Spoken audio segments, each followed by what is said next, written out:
Festival de Cine de Gijón, 51ª edición, con el antecedente de Mariscal, era una oportunidad para poder realizar un trabajo singular y además vinculado a algo que me apasiona, que es el cine.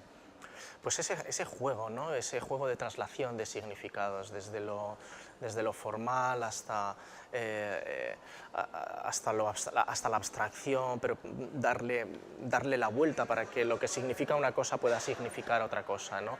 Aquí lo que hay es un juego formal de traslación, ya no de significados, sino de formas. Y en ese juego el resultado final es esta figura antropomórfica, que es la figura de un elefante, que tiene que ver un poco con la memoria, tiene que ver con la lentitud también, tiene que ver con el tiempo, y que se convierte en un icono con fuerza visual, de impacto visual, ¿no? que de alguna manera es lo que tiene que contener un cartel,